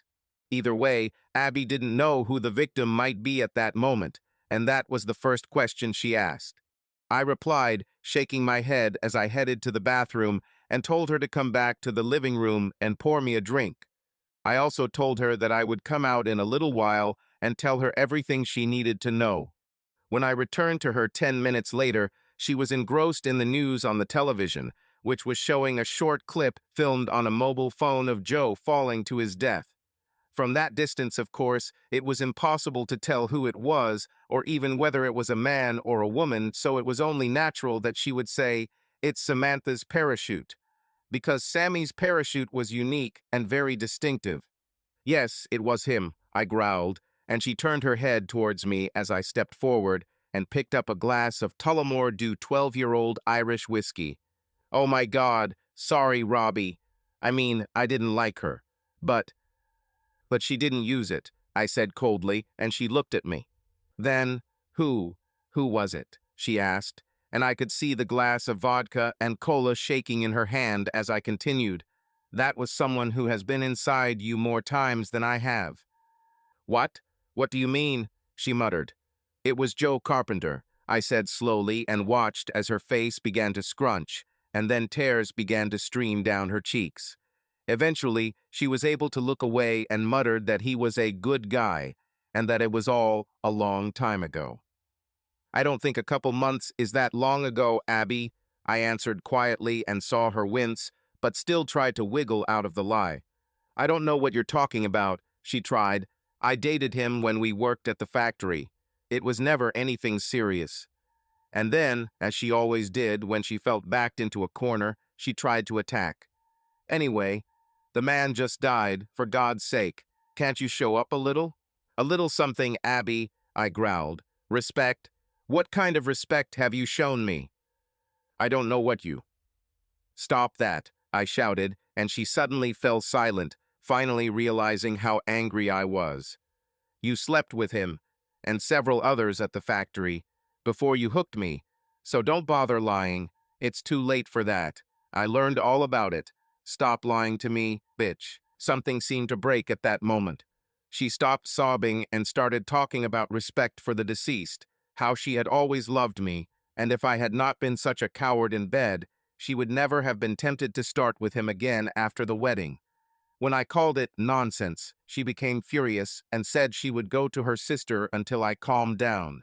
And then I walked into the bedroom, came back to see her trying to put on her favorite leather jacket, and handed her the bag I had packed when she thought I was still in the bathroom. Here, this will be enough for you for the first time, I blurted out. You can come back for the rest of the things in a couple of days. What? What do you mean? I mean, it's over, Abby. You're in the past. Now get out of my sight before I do something we'll both regret. You can't do this, Robbie, she cried. You can't. You can't leave me like this. It's too late. I already did it, I said, leading her to the door and opening it. Tomorrow morning, I will meet with a lawyer about the divorce, and I advise you to do the same. For several days, she begged and asked me to return her, and then, realizing that this would not happen, she began to threaten that she would clean me completely. I controlled myself and simply sent her to my lawyer. He had already told me that since the apartment was mine before our marriage, she would have no claim on it, and since we had no children and she was employed, it was unlikely that I would be ordered to pay her much, if anything at all. Meanwhile, as people at the factory began to find out what had happened, I began to hear many stories about what she was like when she worked there. According to one of the supervisors and the senior foreman, Abby was known for her services. The primary recipient was the late Joe Carpenter. There were a few other lucky ones, but Joe was the only one who boasted that he didn't have to use a condom.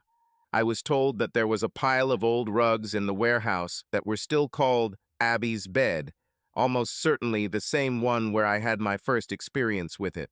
There was even speculation that when I danced with Samantha at the Christmas party, Abby got so mad that she almost forcibly dragged Joe there for class, and then did the same to me. If true, it would certainly explain the warmth and smooth slipperiness. I also learned that a couple of months after the wedding, she began to come to the factory during her lunch break and take Joe somewhere for a while. If he wasn't working that day, someone else was usually chosen. Most of them obviously thought I was a fool to marry her, but as they say, honor is among thieves, they said nothing. Now, of course, there was little I could do about it, but it all remained in my memory. Finally, thanks to the tenacity of the police, all the pieces of the puzzle began to gradually come together. They finally came to ask if they could look at all the computers we had at home, and without hesitation, I handed them 2 identical laptops that I had bought for us. Honestly, I was a little surprised they didn't do this sooner. Their inspection took about 10 days, and then the shit really hit the fan. It was Wednesday morning, a morning I will probably never forget, when I received a call from Detective Sergeant Mark Haley, who called me at work and very politely asked that I could come to the station and bring Samantha with me by 11 o'clock. I, of course, agreed and went to ask Sammy to come with me. To be honest, even though we worked in the same place and our paths naturally crossed, I haven't seen her much since the incident. I knew, of course, that she had kicked Gerald out of the house, and that his drunken attempts to return had very quickly resulted in a restraining order to keep him away. I also knew that he had been suspended from work, but was still receiving a salary at the time, but I noticed that Sammy had become withdrawn and often seemed like she was walking through a waking nightmare. Even her magnificent golden hair seemed dull and lifeless. I assumed that the sight of Joe Carpenter falling to the ground still haunted her, along with a certain knowledge that it could easily have been her. There was almost a sense of resignation about her when she agreed to accompany me, and the ride there was quite unpleasant, with very little conversation. On arrival, we were ushered into a large and surprisingly comfortable office where Mark, Kelsey, and the same constable who had recorded the original statements were waiting for us. The only surprise was that Abby was in the room. We were immediately told that although we were only invited to assist in the investigation, we had the right to invite a lawyer if we wanted.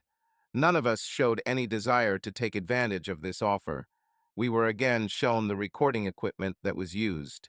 I was called first. 2 identical laptops were placed in front of me, and I was asked which one was mine.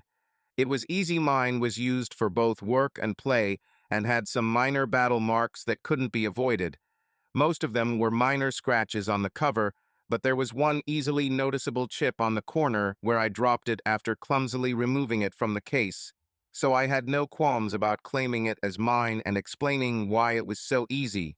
The next question was whether I had ever used Abby's laptop, and again I had no hesitation in admitting that I had used it occasionally.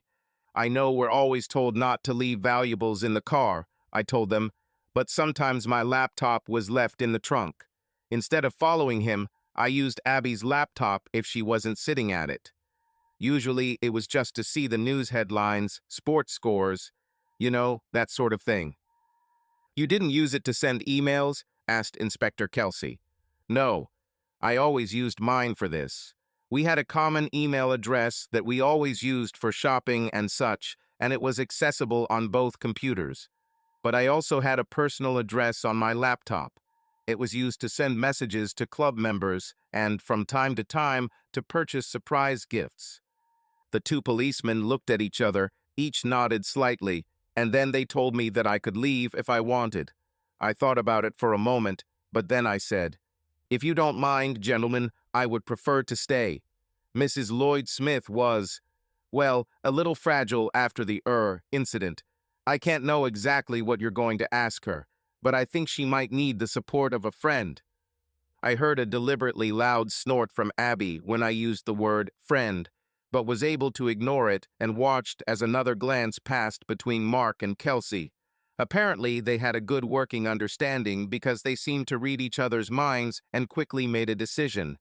They said I could stay, but I had to sit in another chair that was further away from the table and promise not to say anything. As I changed chairs, I was watching the remaining participants in the drama when Kelsey pulled out a large stack of A4 paper. Sammy seemed a little lethargic and not particularly interested in what was happening.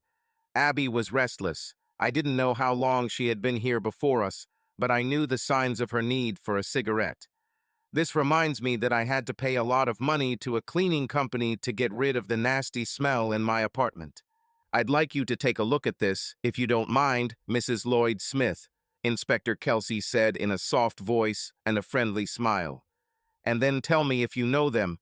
Please take your time. I want you to be absolutely sure, and I would like you to read everything if you don't mind. With that said, he handed over a stack of paper and Samantha turned over the top one.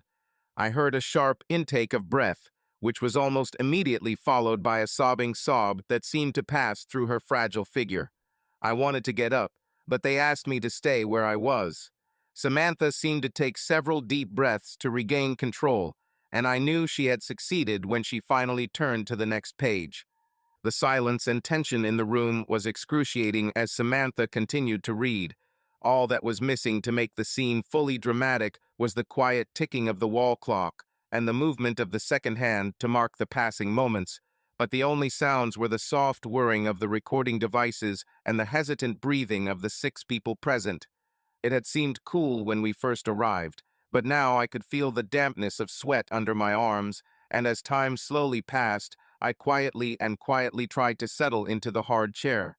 Sammy must have read 2/3 of the stack before she finally looked up at the 2 policemen and said in a plaintive voice, "I've seen this before.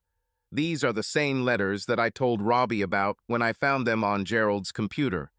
Is it really necessary for me to read them all?" "This is important, Mrs. Lloyd Smith," Inspector Kelsey confirmed. "I understand this must be difficult, but it would be a great help if you could continue. Please." Returning to my task, I tried to catch Mark's eye, but he was looking determinedly at Sammy, so I tried to gauge Abby's reaction to what was happening. She still seemed restless, as if she would sell her soul for a cigarette, but from her position, it was impossible to see what Sammy was reading, and I could see that an almost overwhelming curiosity was tormenting her. The last couple of pages changed everything. First, there was a small cry of surprise from Sammy. Then she lifted the page to her face, as if she had to bring it closer to believe what she was reading. Then there was an audible sigh, almost a son of anguish, and she slowly placed the last page, face down, on the stack of read sheets. Without a word, she took a small packet of tissues from her purse, pressed one to her face, and began sobbing uncontrollably. "Look, what the hell is going on here?" Abby demanded loudly. "What's on these papers? And why am I here?" "We'll be with you in a minute," Kelsey replied smoothly, but Abby wasn't having it. "No, that's not enough," she screamed. "I'm sitting here while you make her read some nonsense on these papers, and I'm being ignored, just because his bitch." She nodded in my direction. "Is rich, you two treat her like a damn princess, and I'm sitting here having no idea what."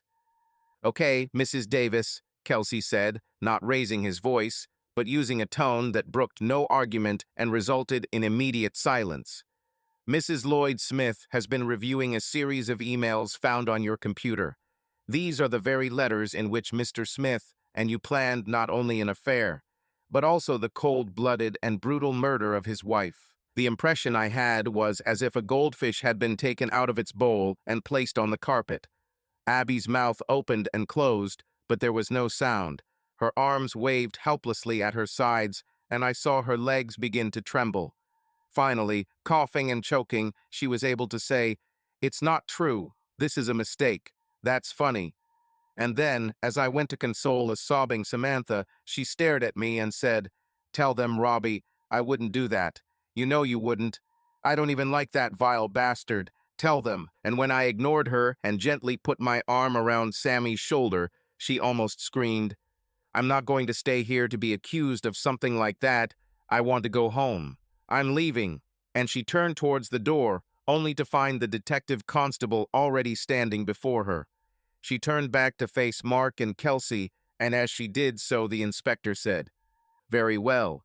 More charges may follow, but for now, Abigail Ruth Davis, I will arrest you for the attempted murder of Samantha Lloyd Smith. You don't have to say anything. And that's when my wife fainted. If I was fast enough, I could catch her before she hit the ground.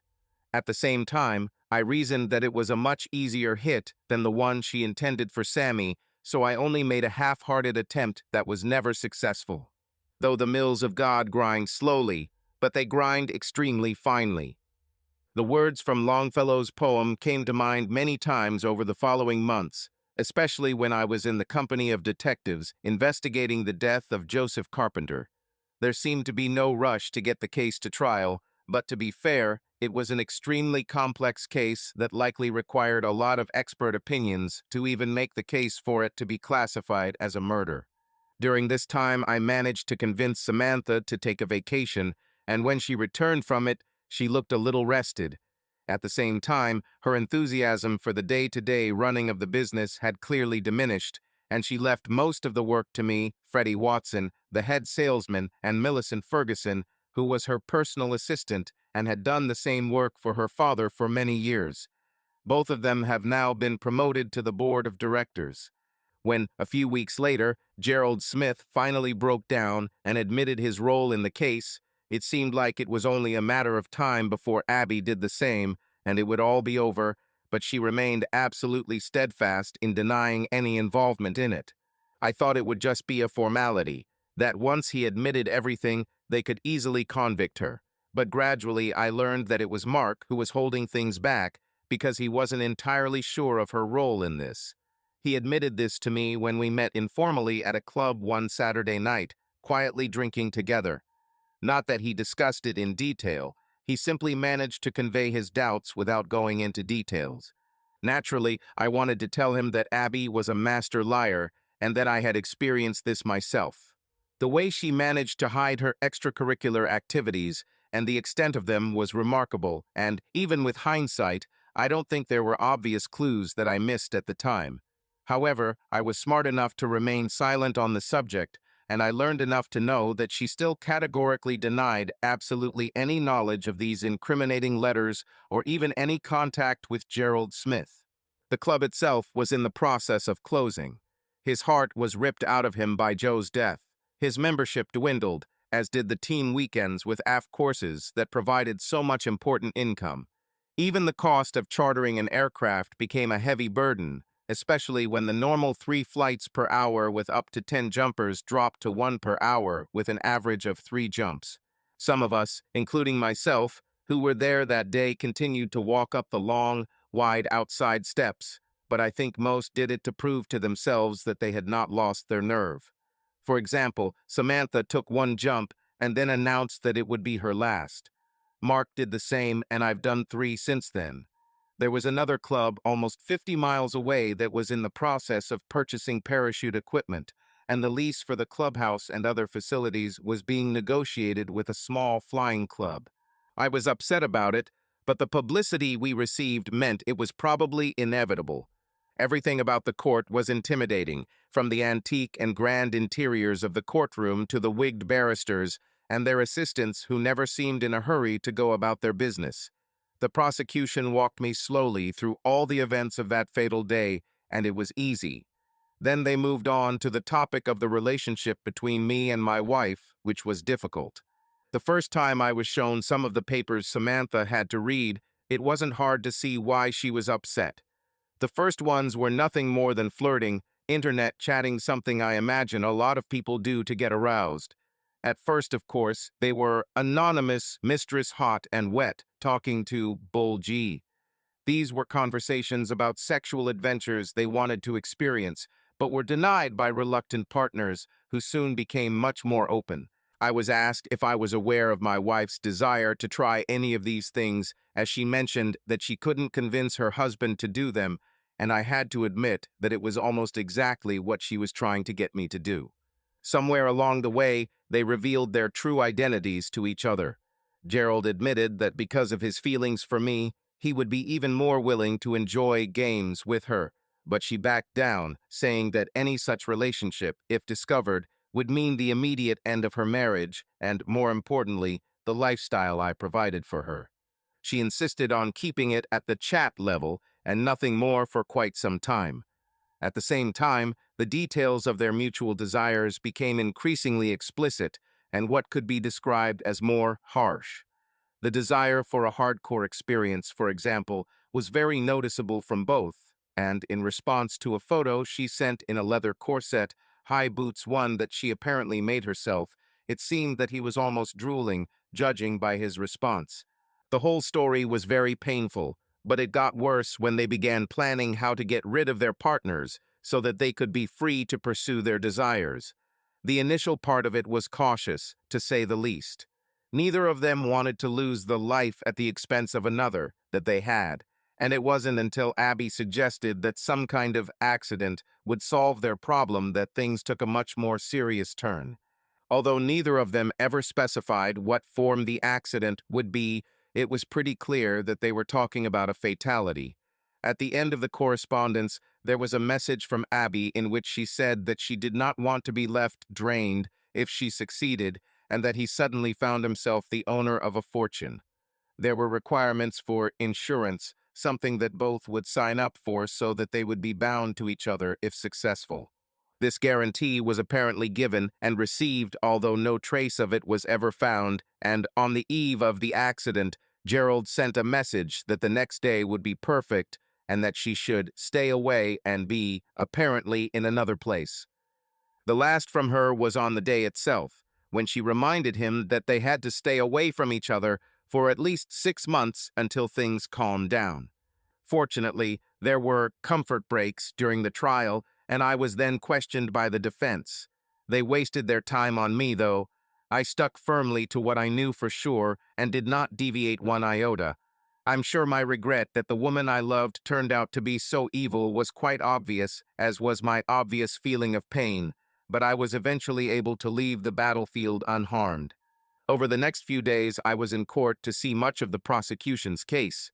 The manner in which the letters were discovered, carefully hidden on Abby's computer, errors in her writing and lack of capitalization that matched her habits, the times at which the messages were sent which, in each case, coincided with the times when she was at home, plus attached photographs of herself often in extremely obscene poses and similar, sent to her by Gerald. It was all quite judgmental, but what was worse for her was Gerald Smith's statement admitting the whole story. From their attitude, I thought the defense lawyers were disappointed that she simply didn't confess, perhaps claiming mental illness and getting a reduced sentence, but she categorically denied everything, and they were left to try their best to rebut the mass of clear evidence. She even, at her insistence, testified herself and simply denied any knowledge of the letters, any knowledge of the attempt to kill Samantha, or any contact with Gerald Smith.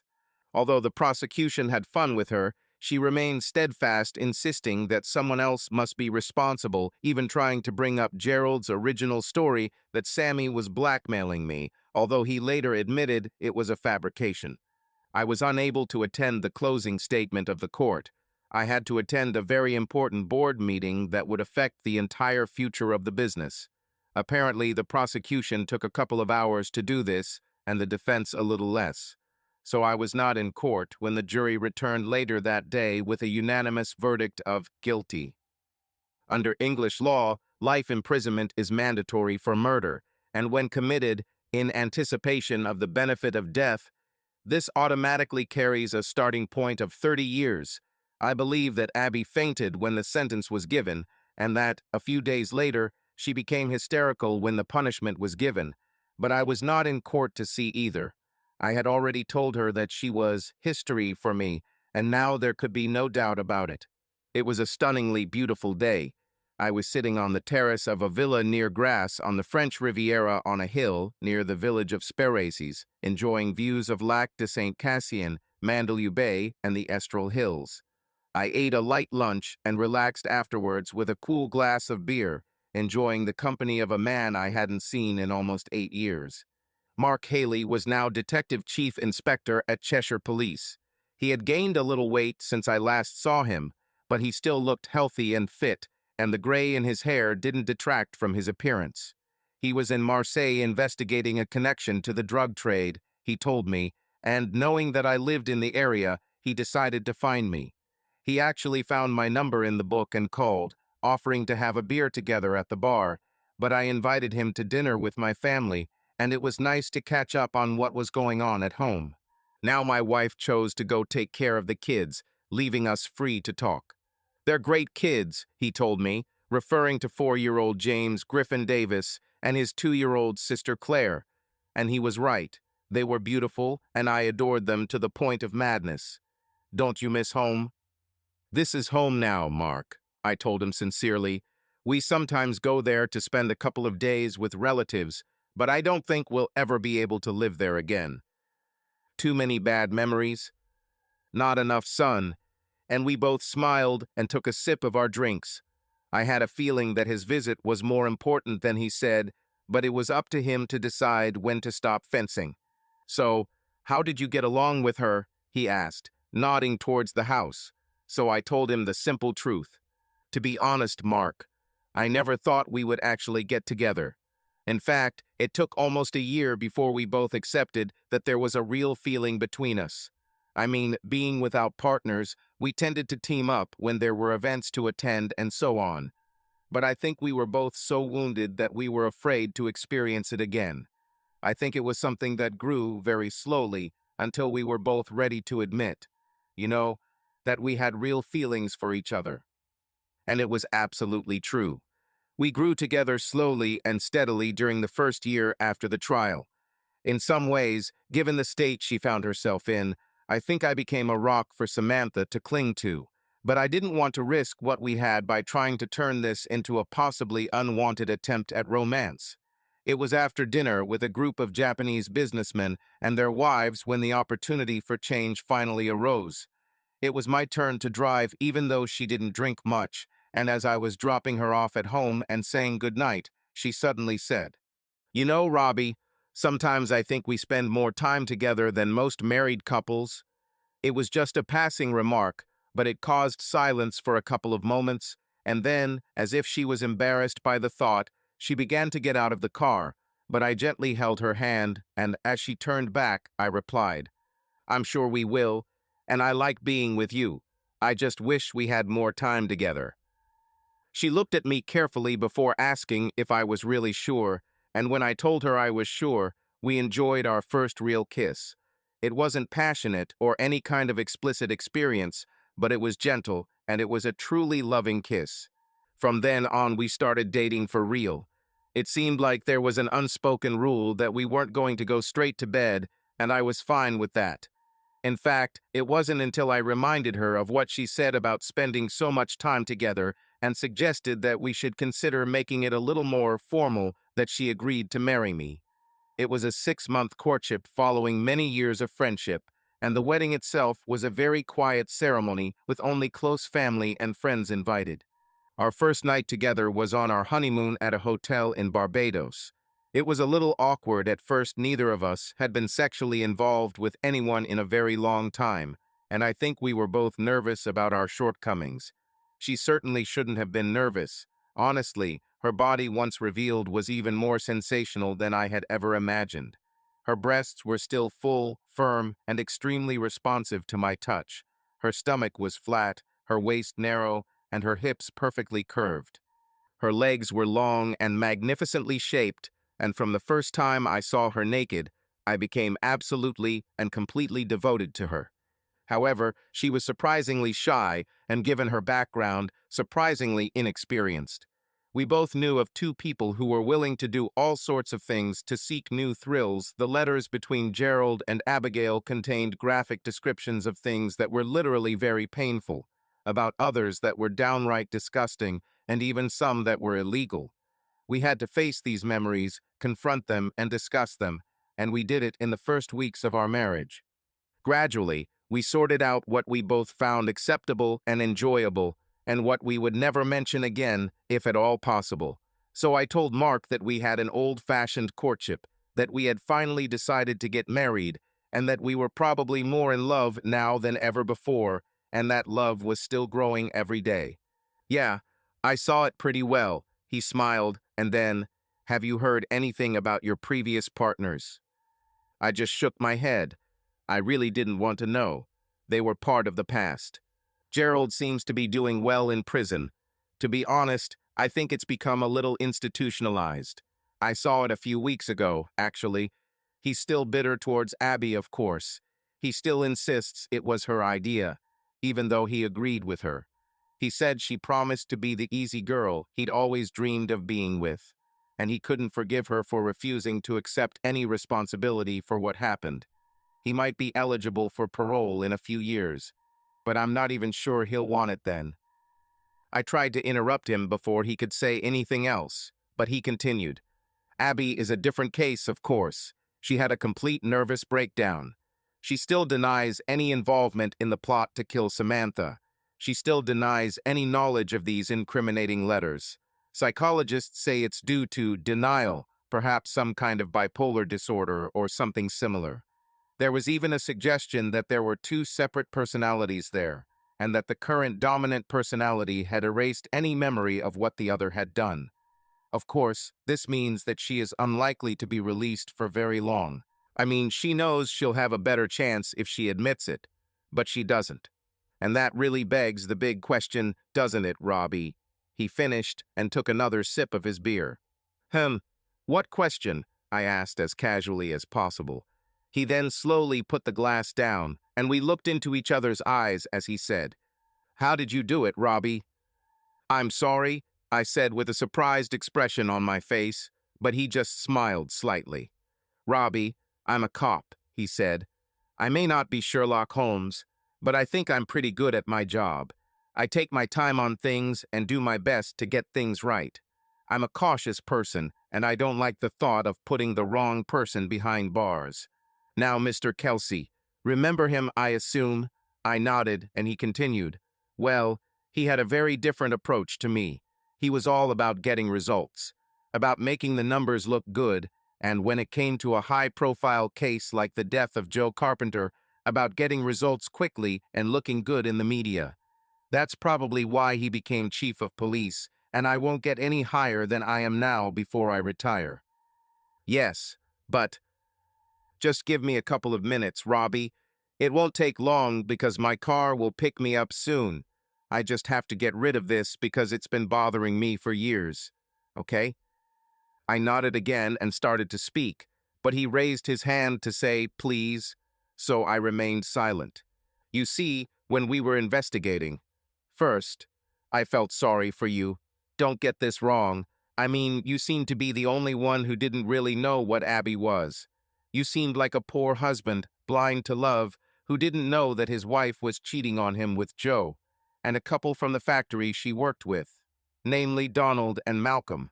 But I gradually realized that I was wrong, didn't I? You knew about this, right? I tried to look embarrassed and a little annoyed. You were right, of course.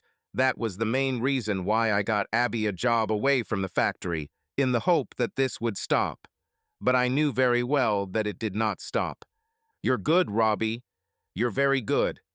I must admit, over time, I can see you very carefully and very slowly drawing Samantha to you. How you didn't judge her husband, but just carefully showed yourself to be better than him. And how you made her practically dependent on you when it came to running the business. Well, that's what a lot of men in your situation would do, isn't it? They would like to, I don't know, have an affair with her, or even prepare her as a replacement when you're ready to get rid of Abby. This might be distasteful in some people's eyes, but I think it would be understandable. But that wasn't enough for you, was it? You come from a working-class family like me, and you had a lot of resentment inside. You have escaped your roots. You became successful and wealthy, but you lost all possible respect because of the way Abby and her lovers behaved. And most of your resentment was directed at Gerald Smith, wasn't it? He paused, waiting for me to say something, but I just kept a straight face and asked him to continue. It was his story. Oh, don't worry, Robbie. I know that if I tried to prove all this, I would most likely end up in the same institution as your ex. I only do this for my own satisfaction. You see, the problem is that there was never any doubt that Gerald had actually set up a parachute to kill the beautiful Samantha. I'm sure the idea of getting all that money was so appealing to him that it seemed worth the risk. So I have no problem sending him to jail. No. No. What really bothered me, Robbie, was how he was convinced to do this.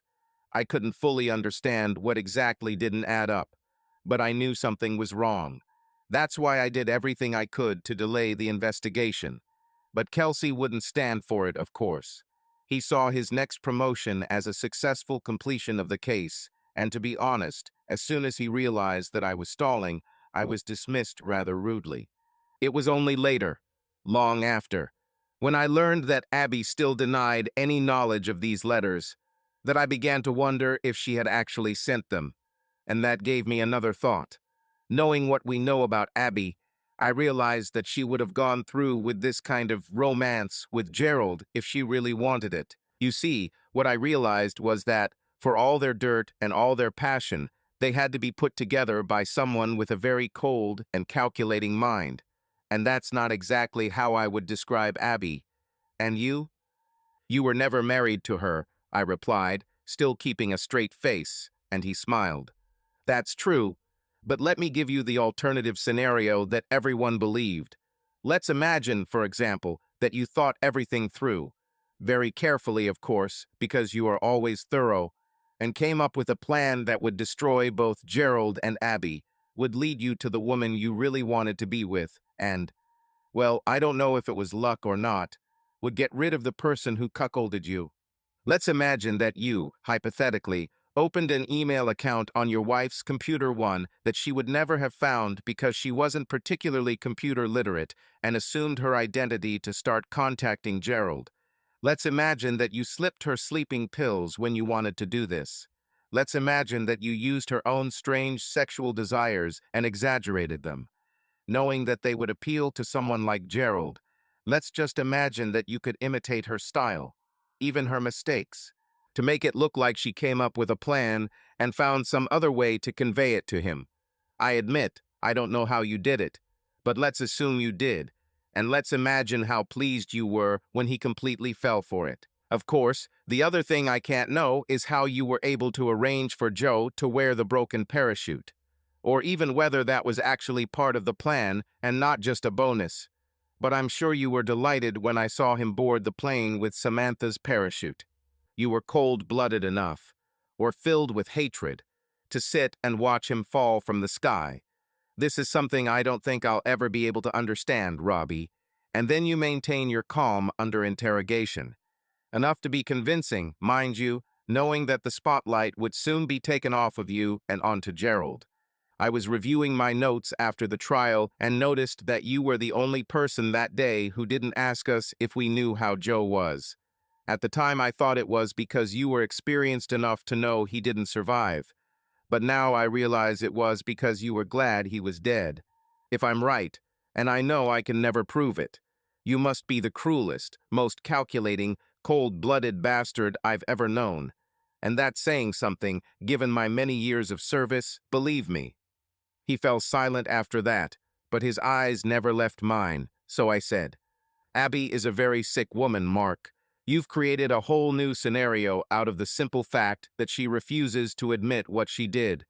The truth is that she plotted to destroy a wonderful man, in cold blood and for her own satisfaction and enrichment, and she can't accept that her scheming led to the death of someone she probably loved more than she realized. You make a good story, Mark, but I think it's more likely that it was an overactive fantasy that was holding you back rather than anything else. I don't know what else to say, except that I would appreciate it if you didn't come here again. As I finished speaking, a Renault Megane appeared in the driveway and stopped under the terrace. We went down to her, and before he got into the back seat, he turned around and said, You've probably gotten away with it, Robbie. I don't think you'll ever have to answer for what you did, unless there's some higher power waiting for you. I won't dwell on it. I have my own life. And I don't think I'd want to meet you anyway, because I honestly think you're the most ruthless and dangerous person I've ever known. You don't seem to have any remorse, but I still hope you'll think about what you did to Abby. Maybe remember how you once felt about her. She's been punished enough, don't you think? I watched the car drive away and turned around to see Samantha waving at it from one of the windows. Returning to my beer, I gingerly drained it and thought about what he had said. He was right about many things, but he was very wrong if he thought she was punished enough.